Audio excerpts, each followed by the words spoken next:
की हिस्ट्री का 3rd chapter भूमंडलीकृत विश्व का बनना का भाग 5 पढ़ेंगे।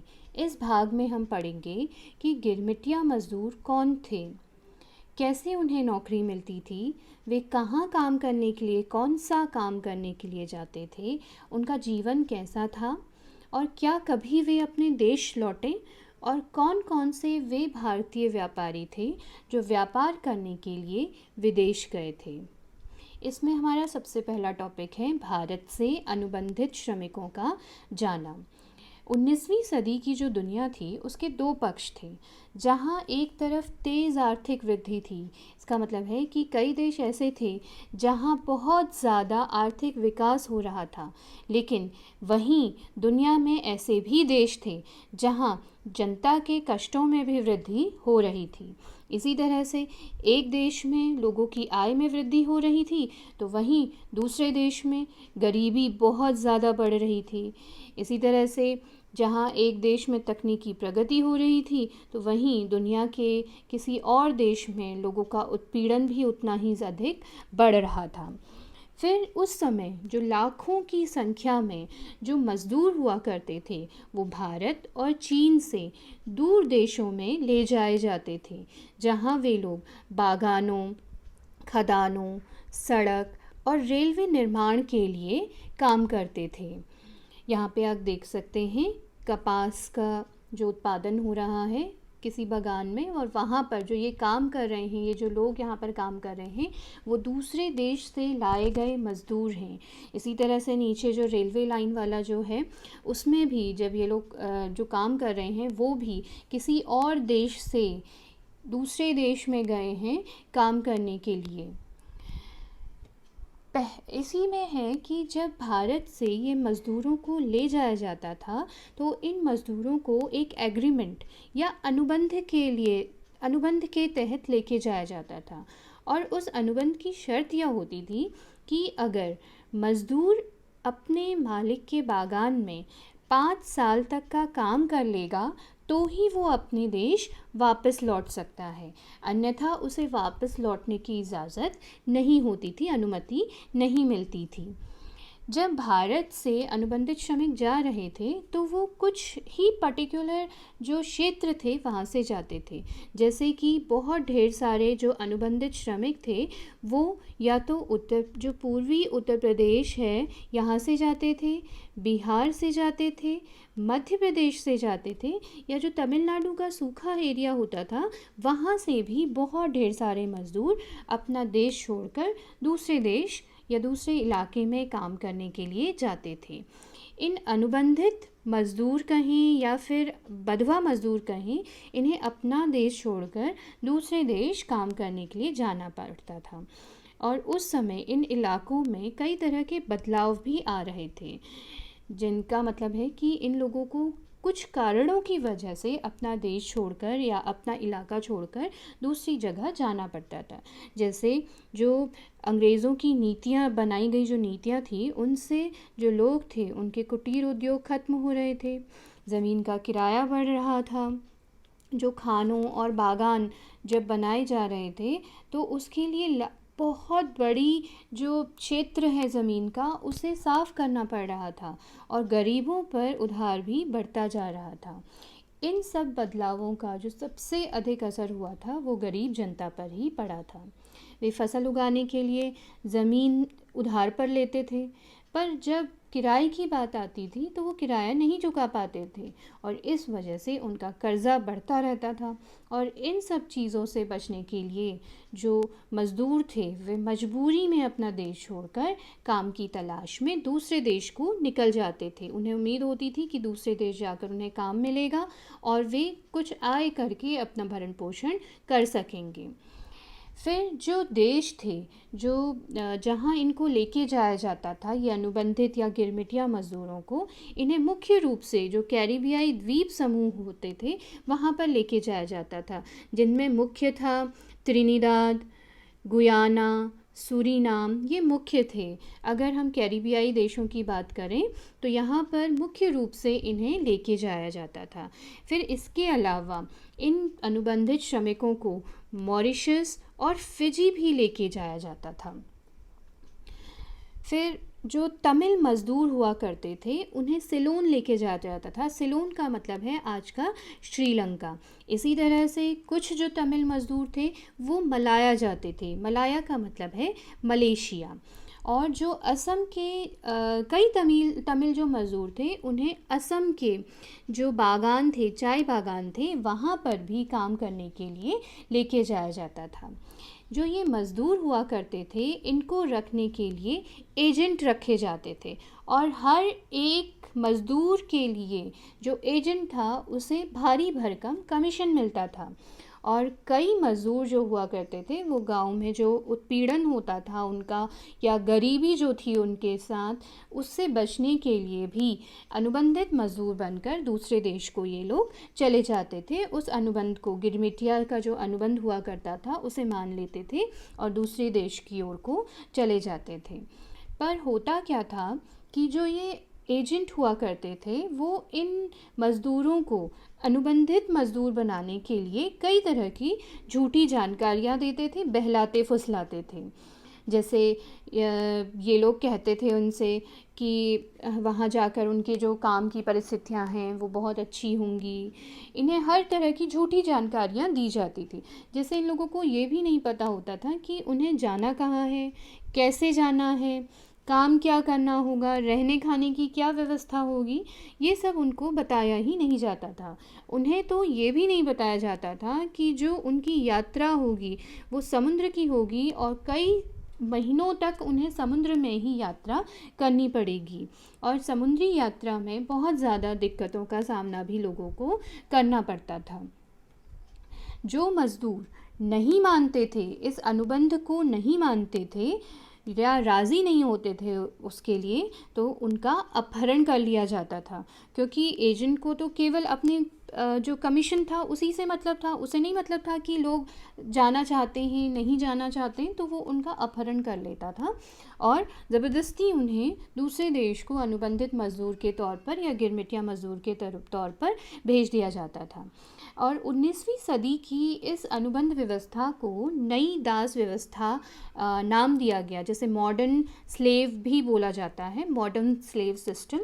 तो जब ये मज़दूर अपने काम करने वाली जगह पर पहुंचते थे तब इन्हें पता चलता था कि जो बातें इन्हें यहाँ लाने से पहले बताई गई थी उससे वास्तविकता बहुत ही अलग है। नई जगह पर काम करने और जीवन जो था वो बहुत ज़्यादा कठिन हुआ करता था, उससे तो बिल्कुल ही अलग हुआ करता था जो पहले उन्हें बताया जाता था। और उनके पास किसी तरह के कोई भी कानूनी अधिकार नहीं होते थे। उन लोगों से वहाँ बहुत अधिक काम करवाया जाता था और अगर काम सही नहीं होता था तो उन्हें मारा पीटा जाता था। उन्हें जो तनख्वाह दी जाती थी वो भी काट ली जाती थी और कई तरह की सज़ाएं उन्हें मिलती थी। जो वहाँ पर जो लोग थे, मतलब उनके साथ ये सब चीज़ें हो रही थी, तब भी वो अपने को, जो वहाँ की परिस्थितियाँ थी उसी में ढाल लेते हैं मज़दूर। और लेकिन कई जो ऐसे थे जो जंगलों में भाग जाते थे और इसकी वजह से उन्हें अच्छी खासी सज़ा भी भुगतनी पड़ती थी। जो लोग वहाँ रह रहे थे उन्होंने स्वयं को वहाँ की परिस्थिति में जब ढाला तो उन्होंने कुछ नया करने की सोची। तो उन्होंने अपनी पुरानी संस्कृति और नई संस्कृति का सम्मिश्रण कर कुछ नया बनाने का वहाँ पे कोशिशें भी की। जैसे कि जो त्रिनिदाद है वहाँ पर, जैसे भारत में मुहर्रम के दिन यहाँ पर ताज़िया निकाला जाता है, वैसे ही त्रिनिदाद में भी मुहर्रम में एक ताज़िया जैसा ही निकाला जाता है, जुलूस निकाला जाता है। बस फ़र्क इतना होता है कि भारत में जो मुहर्रम पर जुलूस निकाला जाता है उसमें इमाम हुसैन के बलिदान को दुख प्रकट करने के लिए भारत में इसे निकाला जाता था, है अभी भी।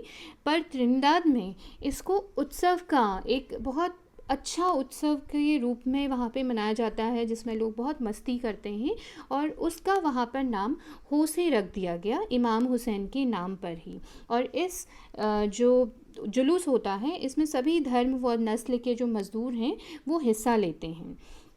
इसी तरह से रास्ताफारियानवाद करके एक वहाँ पर विद्रोही धर्म है, ठीक है। और इस विद्रोही धर्म को जो बहुत ख्याति प्रदान करी है वो है इस जो जमैका के रेगे गायक हैं जिनका नाम है बॉब मॉर्ले, उन्होंने बहुत ज़्यादा प्रसिद्धि दिलाई दी है। और इसमें इनके गानों में आपको भारतीय संबंध की झलक भी देखने को मिलेगी। फिर जो त्रिनिदाद और गुयाना में है, वहाँ पर चटनी म्यूज़िक करके एक बहुत ज़्यादा प्रसिद्ध है एक गाना या फिर एक सोर्स। तो वहाँ पर इस गाने में इनके जो गाना बजाना होता है, उसमें आप देखेंगे जो पारंपरिक भारतीय वाद्य यंत्र होते हैं, उनका जो म्यूज़िक इंस्ट्रूमेंट्स हैं, उनका प्रयोग ये लोग करते हैं और इसको एक फ्यूजन नाम इन्होंने दिया है, जिसका नाम चटनी म्यूज़िक वहाँ पर रखा गया है। और ये भी एक उदाहरण है कि एक देश की संस्कृति दूसरे देश के संस्कृति से मिलकर कुछ नया रूप ले रही है, और इसी तरह से संस्कृति का वैश्वीकरण भी हो रहा है। जो अधिकतर जो अनुबंधित श्रमिक थे, वो अपना जो अनुबंध समाप्त होने पर भी भारत नहीं लौटते थे। अगर जो कोई लौटते भी थे तो वो कुछ समय यहाँ पर अपने नाते रिश्तेदारों से मिलते थे और वापस उसके बाद अपने नए देश में चले जाते थे। इसीलिए आप वहाँ पर जो कैरिबियाई द्वीप है, वहाँ पर जो लोग थे उस वक्त उन लोगों को कुली बोलते थे, और वहाँ ये जो अल्पसंख्यक का जीवन जीते थे, जो और देशों से लोग वहाँ मज़दूरी के लिए गए थे, उन लोगों को वहाँ पर बहुत ज़्यादा एक परेशान और अव्यवस्थित जो अल्पसंख्यक है उसके रूप में वहाँ पर देखा जा सकता है। और कई फेमस लोग भी हैं जो भारतीय मूल के हैं और वो वहाँ पर रह रहे हैं, जैसे कि जो नोबेल पुरस्कार विजेता साहित्यकार सर वी.एस. नायपॉल हैं, और क्रिकेट प्लेयर वेस्ट इंडीज़ के शिव नरेन चंद्र पॉल और राम नरेश सरवन। तो इनका नाम भी आपको भारतीयों जैसा ही लगेगा सुनने में, और ऐसा इसलिए है क्योंकि जो इनके पूर्वज थे वो कई सालों पहले भारत से अनुबंधित या फिर गिरमिटिया मजदूर के रूप में वहाँ चले गए थे, और अब ये लोग वहीं के नागरिक बन चुके हैं। फिर अगला जो हमारा टॉपिक है वो है विदेश में भारतीय उद्यमी। अब जब हम अगर विदेश में भारतीय उद्यमी लोगों की बात करते हैं, तो यहाँ पर क्या हुआ था उस वक्त 19वीं सदी में, तो विश्व बाज़ार के लिए खाद्य पदार्थ और फसल उगाने की बहुत ज़्यादा ज़रूरत थी, और उस फसल को उगाने के लिए, खाद्य पदार्थ को उगाने के लिए पूंजी की आवश्यकता बहुत थी। जो बड़े बागान होते थे उन पर तो फसल उगाने के लिए जो बैंक हैं या जो ट्रेडर्स हैं वो पैसा देते थे, लेकिन जो छोटे किसान थे उनके लिए यही जो हमारे जो उद्यमी हैं, भारतीय उद्यमी, वो उस वक्त काम आए। तो जो भारतीय साहूकार और भारतीय बैंकर जो थे वो उसमें प्रमुख थे शिकारीपुरी श्रॉफ और नट्टू कोट्टई चेट्टियार। ये लोग क्या करते थे कि दक्षिण और केंद्रीय एशिया में जो कृषि निर्यात होता था, जैसे कृषि संबंधी कोई निर्यात किया जाता था एक जगह से दूसरी जगह जाने के लिए, कृषि संबंधी कुछ भी उत्पाद है तो उसको एक जगह से दूसरी जगह पहुंचाने के लिए ये अपनी पूंजी लगाते थे। ये या तो अपनी पूंजी अपनी सेविंग से लगाते थे या फिर जो यूरोपीय बैंक थे वहाँ से कर्जे लेते थे और दूसरे लोगों को देते थे, और उस पूंजी के बदले ये थोड़ा सा इंटरेस्ट उन लोगों से वापस लेते थे। और भारत में और विश्व के अलग अलग जो भाग थे वहाँ पर पैसा भेजने की इनकी बहुत ही व्यवस्थित पद्धति भी हुआ करती थी। जब जो भारतीय व्यापारी थे और महाजन थे वो भी जो यहाँ पर यूरोपीय उपनिवेशकार आए थे, जब वो अफ्रीका पहुँचे तो उनके पीछे पीछे जो भारतीय व्यापारी और महाजन थे वो भी अफ्रीका पहुँच गए थे। फिर हैदराबादी सिंधी व्यापारी, यहाँ पर हम भारत के हैदराबाद की बात नहीं कर रहे हैं, यहाँ पर हम पाकिस्तान में भी हैदराबाद है और जो सिंध इलाका है उसकी बात कर रहे हैं। तो उसके जो व्यापारी थे तो वो लोग जो यूरोपीय उपनिवेश थे उनसे भी बहुत पहले ही या बहुत आगे ही जो अफ्रीका थे वहाँ पहुँच चुके थे और वहाँ पर जाकर व्यापार कर रहे थे। और 1860 तक का तो इन लोगों ने जो दुनिया भर के जो प्रसिद्ध बंदरगाह हुआ करते थे वहाँ पर अपनी बड़ी बड़ी दुकानें या फिर एम्पोरियम खोल दिए थे, और वहाँ से ये लोग बहुत अच्छा व्यापार कर रहे थे। ये जो बड़ी बड़ी दुकानें या एम्पोरियम हुआ करते थे, इनमें वहाँ की स्थानीय जो वस्तुएं या फिर विदेशी वस्तुएं थी वो मिला करती थी, और जो सैलानी थे वो वहाँ पर आकर इन चीज़ों को खरीदते थे। इस तरह से जो लोग थे, जो इस बड़े बड़े एम्पोरियम मालिक थे, इन लोगों को बहुत अच्छा फ़ायदा हो रहा था, और ये बहुत सेफ़ भी था, सुरक्षित बिजनेस था।